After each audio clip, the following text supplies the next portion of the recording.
mengapa selain Katolik, sebagai orang Kristen tidak mendoakan orang mati, sekalipun keluarga kita yang meninggal? Begini, karena berdasarkan ajaran Alkitab, mendoakan orang yang sudah mati itu adalah sebuah kesia-siaan. Mendoakan orang mati itu sama sekali tidak ada gunanya. Dan karena itu suatu kesia-siaan, tidak ada gunanya, maka tidak boleh dilakukan.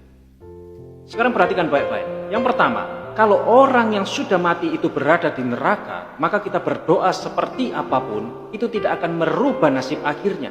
Dengan kata lain, doa kita tidak akan menjadikan orang tersebut bisa berpindah ke lain tempat selain daripada neraka itu sendiri. Kemudian jikalau orang yang kita doakan tersebut sudah berada di sorga, lalu doa kita itu mau untuk apa lagi? Sedangkan dia di sana sudah mendapatkan segalanya, damai sejahtera, bahagia, sukacita. Dia sudah enjoy di surga. Sekarang coba perhatikan kisah Lazarus dan orang kaya yang sama-sama mati. Yang satu berada di sorga dan yang satunya berada di neraka. Lazarus di sorga, orang kaya itu berada di neraka. Lukas 16 ayat yang ke-26 berkata, selain daripada itu di antara kami, maksudnya Bapak Abraham dan Lazarus di sorga ya, dan engkau, itu maksudnya orang kaya di neraka, terbentang jurang yang tak terseberangi, supaya mereka yang mau pergi dari sini, dari sorga maksudnya, kepadamu di neraka, ataupun mereka yang mau datang dari situ, dari neraka maksudnya, kepada kami di sorga maksudnya, tidak dapat menyeberang.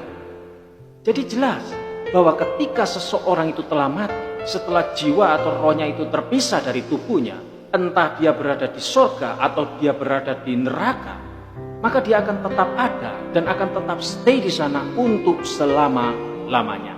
Tidak ada lagi yang namanya second chance atau kesempatan yang kedua. Ingat, nasib akhir seseorang, dia masuk neraka atau masuk ke sorga, itu ditentukan oleh imannya kepada Yesus Kristus semasa dia hidup, bukan setelah dia mati. Kalau orang tersebut percaya kepada Yesus, maka ketika dia mati, dia masuk surga. Namun jika dia tidak percaya kepada Yesus, maka jelas ketika dia mati nanti, dia akan langsung masuk neraka. Kemudian yang kedua, Alkitab juga mengajarkan bahwa orang yang sudah mati itu tidak lagi terhubung dengan orang-orang yang masih hidup. Pengkhotbah 9 ayat 5 sampai dengan 6 berkata, karena orang-orang yang hidup tahu bahwa mereka akan mati, tetapi orang yang mati tak tahu apa-apa, tak ada upah lagi bagi mereka, bahkan kenangan kepada mereka sudah lenyap, baik kasih mereka maupun kebencian dan kecemburuan mereka sudah lama hilang. Dan untuk selama-lamanya tak ada lagi bahagian mereka dalam segala sesuatu yang terjadi di bawah matahari.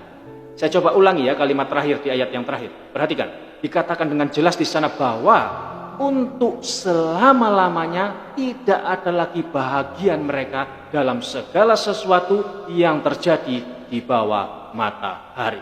Di bawah matahari artinya di dunia ini ya, di bumi ini.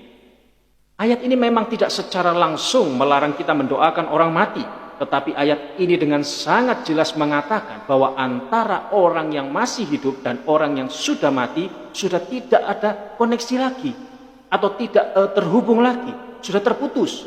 Tidak bisa lagi mereka saling kontak-kontakan, atau dengan kata lain tidak terkoneksi lagi.